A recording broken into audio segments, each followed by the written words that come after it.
हमारे साथ स्टूडियो में आज खास मेहमान हैं अनिल सर जी, जो कि एक्स आर्मी मैन है और वर्तमान में जो युवा वर्ग है चंबल क्षेत्र में, पोरसा क्षेत्र में, जो फिजिकल ट्रेनिंग की तैयारी कर रहा है आर्मी भर्ती के लिए, उन्हें ये ट्रेनिंग देते हैं। जाहिर सी बात है कि इनके पास हजारों की संख्या में बच्चे आते हैं। सुबह 4 बजे से लेकर के 7 बजे की प्रभात में जो ट्रेनिंग होती है वो देते हैं और इवनिंग में भी अपनी गाइडेंस देते रहते हैं। तो कुछ इन्हीं विषयों की चर्चा के लिए हम इनसे बात करेंगे। तो सर, सबसे पहले आप अपना संक्षिप्त परिचय दीजिए। सबसे पहले यस न्यूज के जो भी दर्शकगण हैं उनको मेरा नमस्कार। मैं अनिल सिंह तोमर पोरसा क्षेत्र से बिलोंग करता हूं। पोरसा क्षेत्र जो तहसील है मुरैना डिस्ट्रिक्ट की, मैंने आर्मी में अपनी 18 साल की सेवा दी है और मैं पिछले 6 साल से रिटायर्ड होके सभी युवाओं को कोशिश कर रहा हूं आर्मी, एयरफोर्स, नेवी और पुलिस की तैयारी करवाने की। और 25 प्लस स्टूडेंट मेरे जो सिलेक्शन ले चुके हैं। सर, जैसा कि आपने भी बताया कि आप एक्स आर्मी मैन हैं, तो वहाँ का कुछ अनुभव हमें बताइए प्लीज। मैंने अपना रिक्रूट जुलाई 1999 में द ग्रेनेडियर सेंटर रेजिमेंट में किया था और मेरी पहली बटालियन 13 ग्रेनेडियर्स गंगा जैसलमेर रही।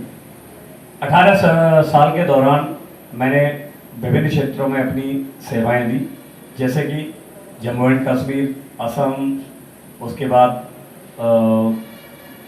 सहारनपुर, मेरठ, बेंगलोर, काफ़ी जगह विभिन्न। तो वहाँ मुझे सबसे अच्छा सबके साथ रीति रिवाज, वहाँ के रंग रूप, वहाँ की लोकल लैंग्वेजेस, वहाँ कैसे लोग रहते हैं, दूसरा भारत का जो भी भौगोलिक क्षेत्र है उसको देखने का मौका मिला। बहुत सी ऐसी चीज़ें, कुछ कई तरीके के वेपन्स होते हैं जो शायद हम एक सिविल लाइफ में नहीं दे सकते, वो देखने का मौका मिला। और जितने भी मेरे अपने बॉर्डर एरियाज हैं, जैसे भारत का जो भी बॉर्डर एरिया क्षेत्र है, एक सिंपल जो नागरिक होता है उसे ये चीज़ें देखने का मौका बहुत कम मिल पाता है। और जिस तरीके से मैंने आर्मी में सेवा की है तो मुझे ये चीज़ें बहुत अच्छे से देखने को मिली है। वर्तमान में आप ट्रेनिंग देते हैं बच्चों को, तो उस संबंध में मैं कुछ सवाल करना चाहूँगा आपसे। तो मेरा पहला सवाल है कि जो आर्मी भर्ती प्रक्रिया है, अगर कोई एक व्यक्ति या कोई एक युवक है, युवती है, तैयारी करना चाहती है या करना चाहता है, तो उनको समय कितना लगेगा इसमें? सबसे पहले एक कैलकुलेटर है, बॉडी मास इंडेक्स एक कैलकुलेटर होता है। उसके हिसाब से आप ये निर्धारित कर सकते हैं कि किसको कितनी मेहनत करने की ज़रूरत है।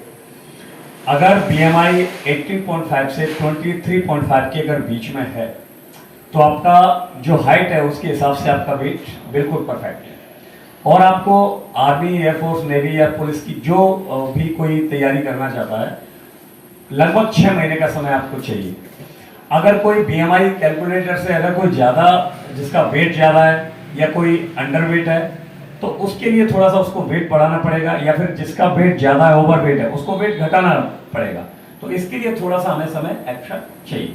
यार की जो शारीरिक या मानसिक तैयारी है एक कैंडिडेट को करनी चाहिए इस ट्रेनिंग पीरियड के दौरान। जैसा कि आर्मी में 50 नंबर का एक पेपर होता है, आपकी मेंटल एबिलिटी, आपकी सोचने समझने की शक्ति आपकी अच्छी होनी चाहिए। उसके अंदर मैथ, रीडिंग और जनरल साइंस, ये मेंटल एबिलिटी टेस्ट होता है। उसके बाद फिजिकल फिटनेस टेस्ट में रनिंग होती है 1600 मीटर, जिसका टाइमिंग होता है 5 मिनट 40 सेकेंड।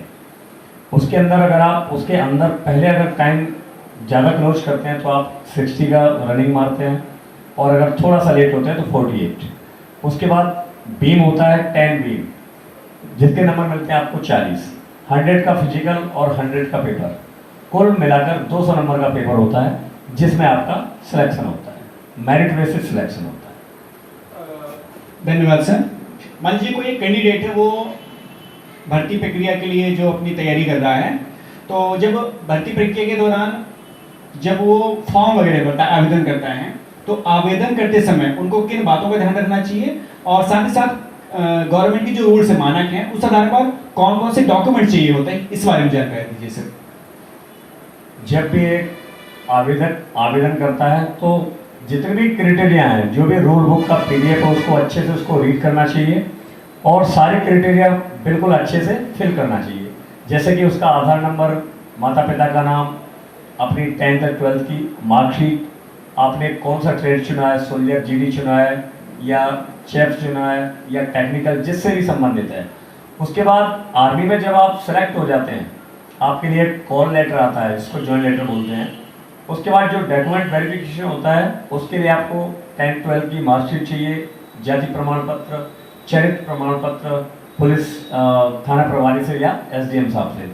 उसके बाद आजकल डॉक्यूमेंटों में थोड़ी सी आर्मी ने बढ़ोतरी की है, जैसे कि आपका लाइट का बिल है, गैस कनेक्शन है, बैंक की पासबुक है, ईटीसी। थोड़े और डॉक्यूमेंट कुछ ऐसे चाहिए होते हैं, सभी माता पिता भाई बहन के आधार कार्ड वगैरह, बस। धन्यवाद सर। तो ये जो अहम जानकारी है उन आवेदकों के लिए बहुत महत्वपूर्ण है जो अभी अभी आवेदन करने के लिए या तो नहीं आवेदन करना चाहते हैं, इच्छुक जो कैंडिडेट्स हैं।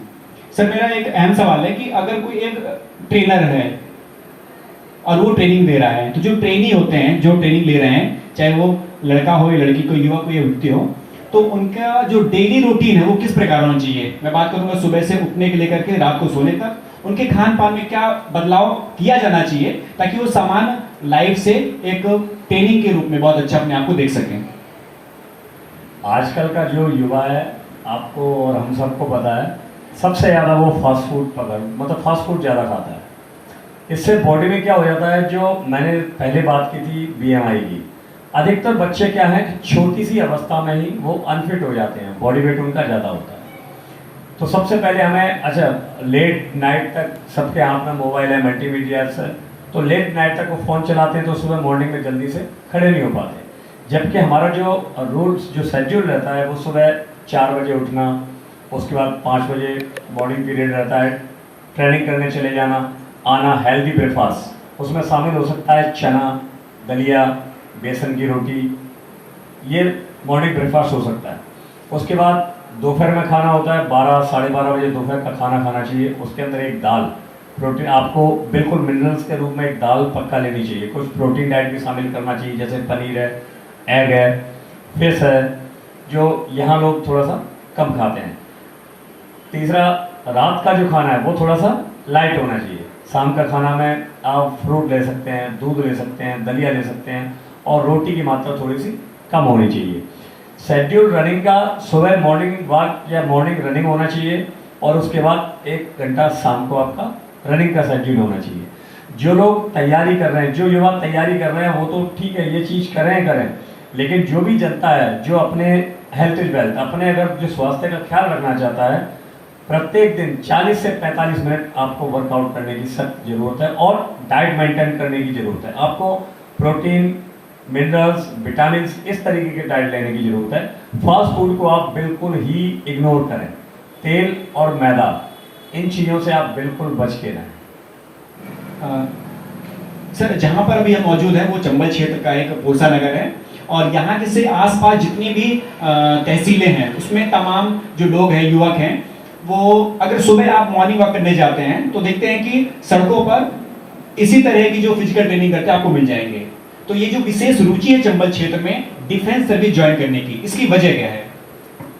ये चंबल क्षेत्र है, और मुझे एक शेर याद आ रहा है, जो भरा नहीं हो भावों से बहती, जिसमें रसदार नहीं वह हृदय नहीं, वह पत्थर है जिसमें स्वदेश का प्यार नहीं। तो चंबल वासी जो भी भारतवासी हैं, सारे ही अपनी माँ से प्यार करते हैं, और जैसा कि हम भारत देश को अपनी माँ के रूप में ही मानते हैं। यहाँ का जो क्षेत्र है वो पोरसा क्षेत्र एक न्यूट्रल पॉइंट है, और पास 15 किलोमीटर जो रेडियस है उसकी तहसील पोरसा ही है। यहाँ उद्योग धंधे ज़्यादा नहीं है। यहाँ का युवा अगर बाहर जाता है 10th या 12th पास करके 10 से 12 हज़ार रुपये की नौकरी करता है। इससे बढ़िया वो कोशिश करता है कि 10th 12th पास करने के बाद, क्योंकि रूरल एरिया से आते हैं, शरीर में पावर अच्छी रहती है, फिजिकल फिटनेस उनका अच्छा रहता है, और यही क्राइटेरिया सेना के अंदर फुलफिल करनी होती है। यही चीज़ हमें सेना के अंदर चाहिए होती है, यही जोश, यही जुनून। तो यहाँ चंबल क्षेत्र का जो युवा है, आपने देखा होगा, बहुत जोश और जुनून और एक आक्रोश वाला, ये चीज़ें हमें आगे की तरफ बढ़ाती है कि सेना में जाने के लिए थोड़ा सा अग्रसर करती हैं। सबसे बड़ा जो फैक्टर है वो यही है। यहाँ का बच्चा ज़्यादा कोई वैसे बड़े कॉलेजेस ऐसी चीज़ नहीं है, तो 10th और 12th करने के बाद शरीर में उसके पावर रहता है, ये रहता है, फिजिकल फिट हो ही जाता है। फिजिकल अच्छे से अगर उसने अच्छे से कर लिया तो आसानी से वो भर्ती हो जाता है। तो एक 10th-12th स्टैंडर्ड का अगर एक युवा 20-22 साल अगर वो सर्विस करके आता है तो उसका लाइफ क्या है, सिक्योर हो जाती है। और आर्मी के अंदर सबसे बड़ी चीज़ ये होती है, एक तो देश भावना, देश प्रेम की भावना भी होती है। दूसरा, उसके जो घर की जो ज़रूरतें होती हैं, जो बेसिक्स ज़रूरतें हैं, वो भी उससे पूरी हो जाती है।